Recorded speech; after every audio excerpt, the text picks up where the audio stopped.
How's it going, guys? This is Jack here with the Commander's Wire, and welcome back to another video. Today we're going to be going over the wide receiver position inside the 2026 NFL Draft. Obviously, that is a big hole the Commanders need to fill, and we're going to be going over every single wide receiver that could possibly land with the Washington Commanders within every round of the NFL Draft, whether it be the first round, third round, or even some rounds in day 3. We'll just have to see, but we're going to be going over as many names as possible, so stay tuned for this breakdown. Before we get into today's video, I really would appreciate it if you guys would go down below, drop a like, subscribe, turn on post notifications to know when I post next. I really would appreciate it, and it would let me know that you guys want more Commanders content just like this.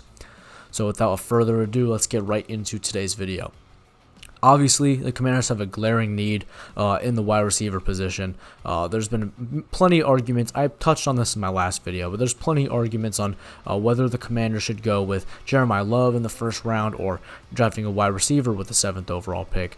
And it really just comes down to this. Obviously, I think Jeremiah Love may be one of the best players in the NFL draft this year. However, we really have a need at wide receiver. Going into the year, if the season started tomorrow, I would feel much better about this running back room compared to the wide receiver room. I think the running back room is much more well-rounded. You have a running back for every role that you need in your run game, as well as you have Jane Daniels, who adds another dynamic to that run game. So I think because of that, you don't really need to add another running back, at least with your first round draft pick. But besides Terry McLaurin, you really don't have any other pass catchers who can be a decent route runner on the outside. So because of that, I think that adding a decent receiver is absolutely necessary for the Washington Commanders, and this is all assuming that Brandon Aiyuk is not coming to the Washington Commanders, just because that's not a guarantee, even though it's pretty close to being a guarantee once Brandon Aiyuk is released from the San Francisco 49ers. However, that has not happened yet, so I really cannot plan for that happening and go into the draft thinking that that is going to be the situation that we're in. So as of right now, we're going into the draft looking at all the prospects under the circumstances that Terry McLaurin is really your only solid outside receiver for the Washington Commanders going into 2026, and Brandon Aiyuk is still a San Francisco 49er. But with that being said, we're going to be going over a couple of different statistics here, basically just some things I found on X regarding the wide receiver class for the 2026 drafts. First of all, this is from @Pro Football Sports Network on X. They put out a post ranking the 2026 NFL Draft pass catchers with the most explosive catches, and that is going to be a line of 16 or more yards for each catch in 2025, and this is per True Media. Top of the list, Makai Lemon. I think out of this entire list and out of the entire draft, Makai Lemon, in my opinion, is the most polished wide receiver when it comes to overall talent as well as his health, and on top of that, already coming into the league with experience of being a team's wide receiver 1. He was the wide receiver 1 at USC, something that Jordan Tyson also shared with him. However, Jordan Tyson has a lot of injury concerns. And one thing about Carnell Tate, all of these guys are kind of being mocked to potentially being top 10 draft picks. Carnell Tate was the wide receiver 2 at Ohio State, besides Jeremiah Smith, who obviously needs to stay in college for a year or two more before he's eligible to be drafted in whichever year he decides to declare for the NFL draft. But Carnell Tate was that number 2 receiver, more of a speedier, bigger outside receiver. Could be your X, could be your Z, really depends. But I think Makai Lemon is kind of that guy that has the most experience being a wide receiver 1 and has played the most games as your team's wide receiver 1. And that's why I think Makai Lemon, in terms of this entire class, is probably going to be your best bet at receiver. Another guy that I'm a big fan of, though, is Skylar Bell at UConn. I think in the 3rd round, if the Commanders do not choose a wide receiver with the first round pick and they get a receiver in the 3rd round, Skylar Bell is my choice. I think Skylar Bell is an amazing route runner, pretty good size as well. Just like Makai Lemon could be playing at any position on the field for the wide receiver. X, slot, Z, really does not matter. I think he's versatile in that way and can play all over the field.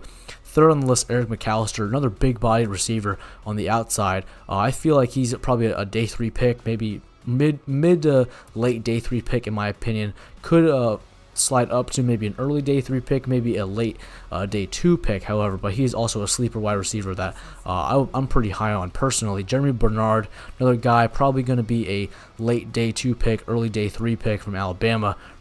Loved watching his tape at Alabama. He looks pretty good, pretty solid route runner.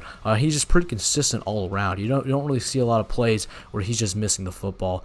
Going down the list as well, Casey Concepcion, definitely a smaller slot receiver, but also is very versatile as a gadget piece as well. And then Ted Hurst at the bottom. I think just like Skylar Bell, Ted Hurst is pretty underrated.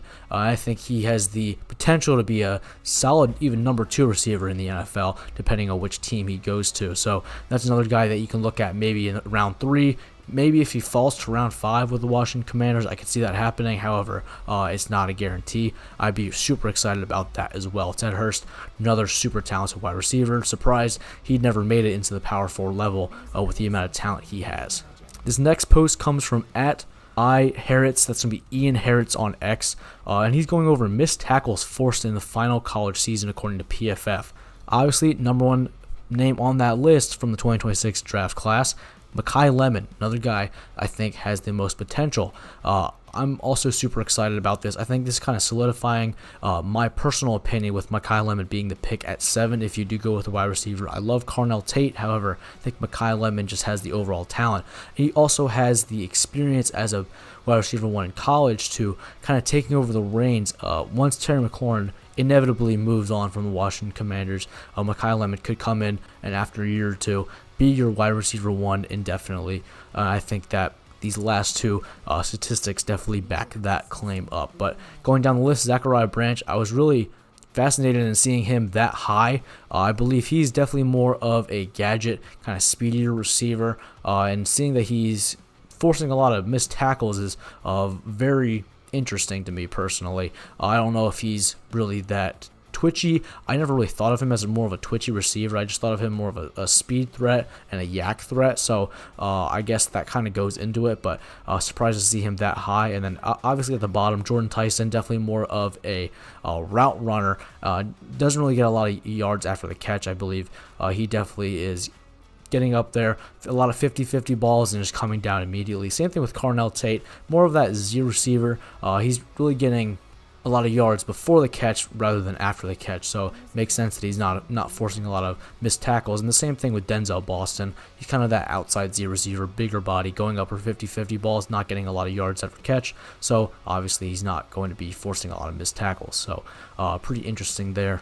And lastly, according to @Colm Tristan on X, we have the 2026 NFL Draft wide receiver yak versus yards per route run. So he has a little summary here saying draft Skylar Bell. He also has a take with Omar Cooper being better than Elijah Surratt, and he says that the film pretty much reinforces this idea. He lists Ted Hurst, Ty Montgomery, and Caleb Douglas as being consistent wide receiver 3/4s. He also says Jordan Tyson, Chris Brazzell, and Brenton Thompson are massive boom-bust caliber players. And when we take a look at this list here, obviously it's not going to be that big for you guys. I apologize about that, but I'll try to go in depth on all the main parts of it. As we get into the top right, those are going to be your more efficient, explosive playmakers. Bottom right, efficient, low yards after the catch. Bottom left are situational receivers, and top left are high yards after the catch focus. So one guy that stands out to me is Eric McAllister. He's definitely more of a bigger body outside receiver, but he also does get a decent amount of yards after the catch, which I was very surprised about. And I think he could be a sleeper in the later rounds, being there at the top right. Skylar Bell up there as well. Big fan of him. I think he definitely should be the pick in the 3rd round, in my opinion. Makai Lemon. Same thing with Skylar Bell, however, does not get as much yards after the catch. So if the Commanders do want to go with a defensive player or go a different route in the 1st round rather than receiver, I think the pick should be Skylar Bell up there, or maybe even wait to get Eric McAllister maybe in the 5th or 6th round as well. And then Ty Montgomery, definitely another guy like Ted Hurst who goes to a smaller school, but apparently he's really good yards per route run. He's able to get a lot of yards downfield rather than yards after the catch, alongside there with Carnell Tate, who's definitely also more of a outside receiver, kind of beating your guy man to man and just feeding off the deep balls. So and then obviously everyone else kind of stacks up here right in the middle, kind of the closer to the bottom leftmost side, not exactly left, but Chris Brazzell, another guy that's kind of more of a Z receiver, does not really get yards after the catch, and has a decent yards per route run. Jordan Tyson is there right as well, so that kind of tells me that Jordan Tyson really is more of a outside receiver, definitely more of a wide receiver 1 type, and not really getting too many yards after the catch, which is kind of concerning to me, as a lot of wide receiver 1s need to be very versatile. So I think they need to be able to do every single role on the field, whether you're in the slot, at the X, at the Z, no matter where you are, where you're lining up. I think they need to be able to do everything at a top level, and that's why your team's wide receiver 1. Casey Concepcion, pretty high on yards after the catch, and obviously pretty middle of the pack in yards per route run. I feel like that's because he's more of a gadget receiver coming out of the slot. Can also do pretty well on jet sweeps and screen passes. Same thing with Zachariah Branch, also definitely more of a gadget receiver, and I think would do pretty well in that type of role. And something also that's pretty interesting is having Omar Cooper and Elijah Surratt. Omar Cooper is a lot better at yards after the catch compared to Elijah Surratt, but they're also both pretty consistent together with yards per route run. And that kind of tells me that Omar Cooper may rise on draft day and become maybe even a first-round draft pick. I've even seen him mocked in the middle of the first round to a team like the Rams, surprisingly. But Omar Cooper Jr. is definitely another player that I think could rise up draft boards, and that probably may stick Elijah Surratt to be another potential receiver in the 3rd round if he does fall that much. But this is the last thing I wanted to go over. Obviously, there's a lot more names on here, but we just don't have enough time to go through every single one. But let me know down in the comments what your thoughts are on these wide receivers, all the stats that I was able to share with you guys today. Do you have a pick in the 2026 NFL Draft as your number 1 wide receiver you want the Commanders to get? Does not matter what round, does not matter where they fall in the NFL Draft, does not matter what school. Just let me know down in the comments. It could be Mekhi Levin in the 1st round, it could be Skylar Bell in the 3rd round. No matter what, let me know down in the comments what is your ideal wide receiver and where would you like the Washington Commanders to draft them. I really want to know all your thoughts down there in the comments section below. Me personally, big fan of Eric McAllister, big fan of Skylar Bell, as well as a big fan of Omar Cooper Jr. I think those 3 are kind of my, I wouldn't say sleeper wide receivers, but wide receivers that are not your typical Mekhi Levin, Carnell Tate, the big names that you see at the top of the 1st round. But when you want to look at the top of the 1st round, my guy there is going to be Mekhi Levin out of USC. Thank you guys so much for watching. Like I said before, comment down below. Let me know your thoughts down there in the comment section. While you're down there, please go drop a like, subscribe, and turn on post notifications to know when I post next. I really do appreciate it, and it lets me know that you guys want more Commanders content just like this. Thank you guys so much for watching. God bless, and hail to the Commanders.